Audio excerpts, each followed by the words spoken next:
بسم اللہ الرحمن الرحیم رب اشرح لی صدری ویسر لی امری واحلل عقدۃ من لسانی یفقہوا قولی اللہم صلی علی سیدنا و مولانا محمد وعلی آلہ وصحبہ وبارک وسلم۔ معزز ناظرین کرام، آپ نے حاتم طئی کا نام سنا ہوگا اور اس کی سخاوت بھی بڑی مشہور ہے۔ اس کے سخاوت کے واقعات کتابوں میں موجود ہیں اور اس کی سخاوت کے بڑے چرچے اور تذکرے کیے جاتے ہیں۔ آپ کے سامنے حاتم طئی کی سخاوت کے دو واقعے، ایک واقعہ ان کی زندگی کا اور ایک واقعہ اس کے مرنے کے بعد کا۔ اس کو پیر کرم شاہ صاحب رحمۃ اللہ تعالی علیہ نے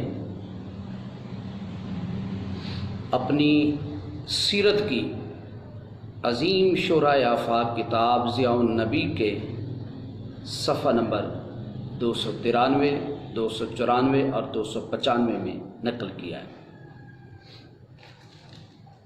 آپ یہ واقعہ لکھتے ہوئے فرماتے ہیں کہ حاتم طئی کی سخاوت کا یہ واقعہ، اس کی بیوی جس کا نام معاویہ تھا، وہ خود اپنی زبان سے سناتی ہے، جس کو سیرت نگاروں نے نقل کیا ہے۔ اس کی بیوی کہتی ہے کہ ایک مرتبہ ہمارے قبیلے میں، علاقے میں سخت قحط پڑ گیا، یہاں تک کہ جانور بھوک سے مرنے لگے، انسان بھوک سے مرنے لگے۔ کہتے کہ خود ہمارے قبیلے کے، خود ہمارے گھر کی حالت یہ ہو گئی کہ ہمارے گھر میں بھی ایک رات ایسا ہوا کہ گھر میں ہمارے اپنے کھانے کے لیے نہیں تھا۔ تو کہتے ہیں کہ میرے خاوند حاتم طئی نے مجھے کہا کہ بچوں کو بہلا کر ان کو سلا دو۔ کہتے ہیں میں بھی اپنے بچوں کو بہلاتی رہی، وہ بھی بہلاتے رہے، یہاں تک کہ بچے سو گئے۔ تو کہتے ہیں کہ اس نے مجھے کہا کہ تم بھی سو جاؤ۔ تھوڑی دیر کے بعد اس نے مجھے کہا کیا سو گئی ہو؟ کہتے میں نے کبھی جا رہا۔ پھر اس نے پوچھا سو گئے؟ کہتے میں نے، کہتی ہے کہ میں نے اس کا دل بہلانے کے لیے کہا کہ میں سو گئی ہوں، لیکن مجھے نیند نہیں آتی تھی۔ تو کہتی ہیں تھوڑی دیر گزری کہ ہمارے گھر کے دروازے پر کسی عورت نے آ کر دستک دی اور اس نے کہا کہ میرے گھر میں بچے میرے بھوک سے مر رہے ہیں، بچے میرے بہت بھوکے ہیں،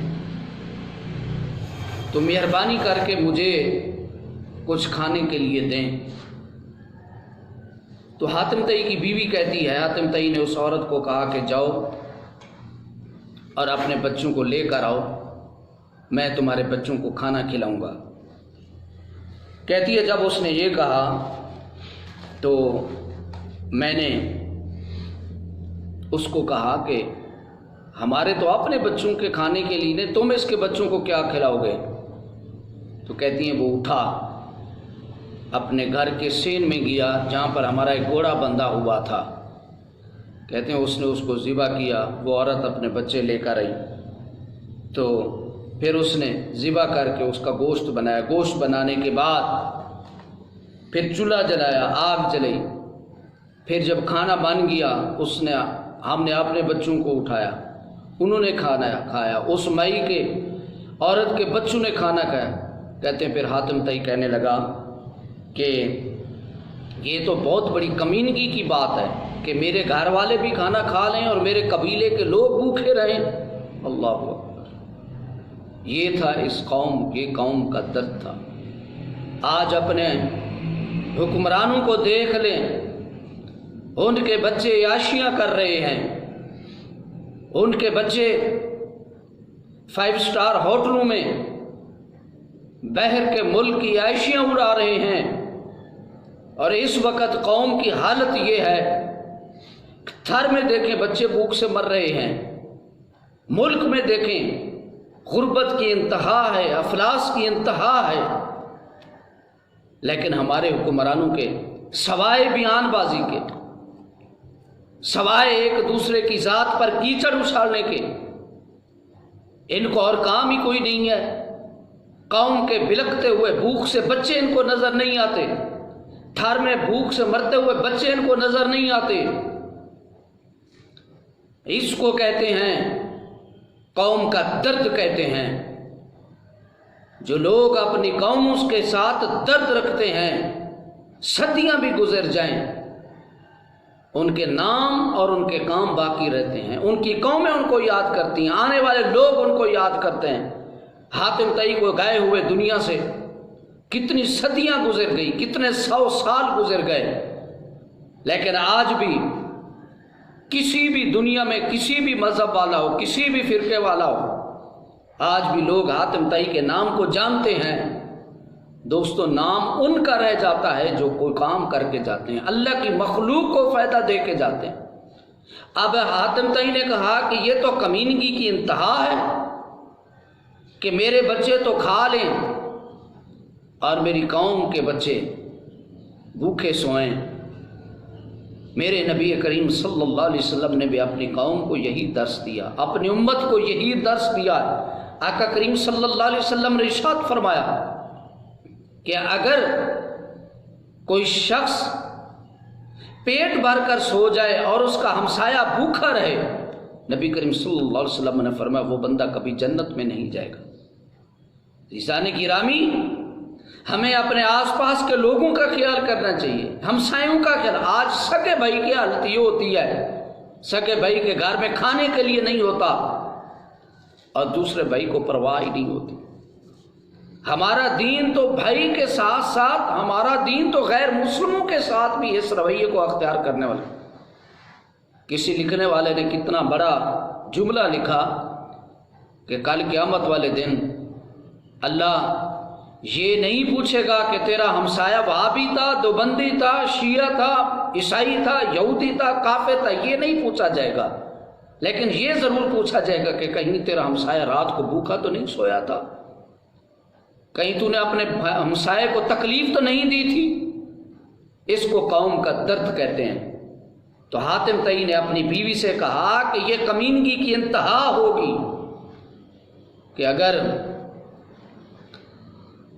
میں بھی پیٹ بھر کے سو جاؤں، میری بیوی بھی سو جائے، میرے بچے بھی سو جائیں اور میرے قوم کے لوگ بھوکے رہیں۔ تو اس نے باہر نکل کر اپنے قبیلے میں اعلان کیا کہ لوگوں، جس جس نے کھانا کھانا ہے حاتم طئی کے دروازے پر آ جائے۔ اور اس کی بیوی، اللہ اکبر، اس کی بیوی کہتی ہیں، اور خود اس کی حالت یہ تھی کہ اس نے خود منہ ڈھانپ کر چادر اوڑھ لی۔ تمام لوگوں نے خوب سیر ہو کر کھانا کھایا، لیکن حاتم طئی نے ایک لقمہ بھی نہ کھایا۔ جب لوگ کھا کر چلے گئے، جو کھانا بچ گیا اس نے پھر وہ کھانا کھایا۔ اس کو قوم کا درد کہتے ہیں، اس کو قوم کے ساتھ ہمدردی کہتے ہیں۔ جن لوگوں نے اپنے قوموں سے ہمدردی کی ہے، قوموں کے لیے قربانی دی ہیں، آج ہمارے حکمران لوگ گالیاں دیتے ہیں، منہ پہ جوتے مارے جاتے ہیں، منہ پہ سیاہیاں پھینکی جاتی ہیں، گالیاں نکالی جاتی ہیں۔ وجہ کیا ہے؟ انہوں نے قوم کا درد اپنے سینوں میں نہیں رکھا ہے، ورنہ جنہوں نے قوم ان کے درد رکھے، قوم سے ہمدردیاں کی، اپنی قوم کے بچوں کو اپنے بچے سمجھا، تو آج بھی ان کا نام عزت سے لیا جاتا ہے۔ عزیزان گرامی، دوسرا واقعہ اس کے مرنے کے بعد، حاتم طئی کے مرنے کے بعد، جس کو حضرت ابو ہریرہ رضی اللہ تعالی عنہ کے آزاد کردہ غلام نے بیان کیا ہے۔ وہ کہتے ہیں کہ ایک مرتبہ قبیلہ عبد القیس کا ایک وفد جو ہے وہ سفر کر رہا تھا، رات کا وقت ہوا اور انہوں نے حاتم طئی کی قبر کے قریب اپنے پڑاؤ ڈالا۔ قافلے والوں کو بھوک لگی، راشن ختم ہو گیا، تو اس قافلے میں ایک شخص تھا جس کا نام ابو الخیبری تھا، وہ اٹھا اور اس نے حاتم تئی کی قبر پر جا کر لاتیں مارنا شروع کر دی اور کہنے لگا کہ اے حاتم، ہم تیرے مہمان ہیں، ہماری مہمان نوازی کرو۔ قبیلے کے لوگوں نے کہا، قافلے کے لوگوں نے کہا کہ تمہیں شرم نہیں آتی؟ تمہیں قبر والے کے ساتھ یہ معاملہ کر رہے، وہ تمہیں کیا دے گا؟ تو ابو الخیبری کہنے لگا کہ قبیلہ طے کے لوگ، حاتم طئی کے قبیلے کے لوگ آج بھی کہتے ہیں کہ ہمارا حاتم اتنا سخی تھا کہ آج بھی اگر اس کے قبر پر جا کر مانگو تو آج بھی وہ کھانا دیتا ہے۔ یہ آپ اندازہ کریں اس وقت کی بات ہے، آج سے کو 1500 سال یا 1600 سال پہلے کی بات ہے۔ اس وقت کے لوگوں کا بھی یہ عقیدہ تھا اگر قبر والے سے جا کر مانگو تو وہ دیتا ہے۔ اور آج لوگ کہتے ہیں جی قبر والے تو مر گئے ہیں۔ یار حاتم طئی کی یہ حالت ہے اور میں محمد عربی صلی اللہ علیہ وسلم کے غلام کا کیا مقام ہوگا، حضور کے امتی کا کیا مقام ہوگا، جس نے اپنی ساری زندگی اللہ اور اس کے رسول صلی اللہ علیہ وسلم کے تابع داری میں گزاری ہے، اس کا کیا مقام ہوگا، اس کے مرنے کے بعد اللہ تبارک و تعالیٰ اس کو کتنا مقام عطا فرماتا۔ یہ تو حاتم طئی مرنے کے بعد جو ہے لوگ اس کی قبر پہ جا کر اس سے مانگ رہے ہیں، اور لوگوں کو کہا جاتا ہے قبر والے بھی جو ہے دیتے ہیں، اللہ کی عطا سے، اللہ کی توفیق سے دیتے ہیں۔ تو وہ کہنے لگے ابو الخیبری ایسا نہ کرو۔ ابو الخیبری نے کہا کہ آج بھی اس کے قبیلے کے لوگ کہتے ہیں آج بھی اس کی قبر پہ جا کر مانگو تو حاتم طئی دیتا ہے۔ تو کہتے ہیں ابو الخیبری کہتا ہے میں یہ کہہ کر سو گیا، اور سویا تو قافلے کو لوگ کہتے ہیں ابو الخیبری جو بڑبڑاتا ہوا اٹھا، نیند سے گھبرایا ہوا اٹھا، اور اس کی زبان پر الفاظ ہے وارحلتا ہو وارحلتا ہو، ہے میری سواری ہے میری سواری۔ لوگوں نے کہا تمہیں کیا ہو گیا؟ کہا کہ حاتم طئی، میں سویا ہوا تھا، نیند میں حاتم طئی میرے پاس آیا، اور اس نے آ کر حاتم طئی نے آیا خواب میں، اور اس نے میری اپنی تلوار سے میری اونٹنی کی کونچوں کو کاٹ دیا ہے۔ اور حاتم طئی نے خواب میں مجھ سے باتیں کی ہیں، اور جو اس نے باتیں کی ہیں پیر کرم شاہ صاحب ضیاء الامت نے ضیاء النبی میں نقل کیا۔ وہ کہتا ہے ابو الخیبری وانت امرؤ ظلوم العشیرۃ شتامھا، ابو الخیبری تم ایسے آدمی ہو جس نے قبیلہ پر ظلم کیا اور اسے برا بھلا کہا۔ اتیت بصحبک تبغی القرا لدى حفرۃ قد صدت حامھا، تم اپنے ساتھیوں کو لے کر ایک ایسے گڑھے پر مہمانی طلب کرنے کے لیے جس میں مدفون شخص کی کھوپڑی گل گئی ہے۔ اتبغی لیزم عند المبیت وحولک طی وانعامھا، کیا تو رات کے وقت میرے لیے مذمت کا ارادہ کرتا ہے حالانکہ تیرے ارد گرد بنی طے کے قبیلہ آباد ہے اور اس کے اونٹ بھی موجود ہیں۔ فَإِنَّا لَنَشْبَعُ أَضْيَافَنَا وَنَأْتِيَ الْمَطِيَّ فَنَعْتَامُهَا، ہم اپنے مہمانوں کو سیر کرتے ہیں اور اپنے اونٹوں کو دیر بعد دھوتے رہتے ہیں۔ یعنی ابو الخیبری کو حاتم طئی نے خواب میں آ کر یہ باتیں کی ہیں کہ تم ایک قبر والے کے پاس آ کر اس کے ساتھ یہ معاملہ کرو، میرے قبیلے کے لوگ ہیں ان سے جا کر مانگو۔ لیکن اس نے، وہ کہتا ہے کہ میں نے خواب میں دیکھا اس نے اپنی تلوار سے میری اونٹنی کی اونچوں کو کاٹ دیا۔ کہتے ہیں کہ جب میں نے اپنی اونٹنی کو جا کر دیکھا تو واقعی اس اونٹنی کا ایک پاؤں کٹا ہوا تھا۔ تو کہتے چنانچہ ہم نے وہاں پر میں نے اپنی اونٹنی کو ذبح کیا، میرے قافلے والوں نے کھانا کھایا اور رات کو سو کر گزاری۔ صبح کہتے کہ جب ہمارا قافلہ جانے لگا تو پیچھے سے ایک شخص نے کہا کہ تم میں سے رک جاؤ قافلے والوں، تم میں سے ابو الخیبری کون ہے؟ کہتے میں نے کہا میں ابو الخیبر ہوں۔ تو وہ کہنے لگا کہ میں حاتم طئی کا بیٹا عدی ہوں، رات میرا باپ میرے خواب میں آیا تھا اور اس نے کہا کہ میں نے اس قافلے والوں کی ایک اونٹنی کے ساتھ ضیافت کی ہے، یہ اونٹنی لو۔ میرے باپ نے کہا کہ اور اس ابو الخیبری کو جا کر دو۔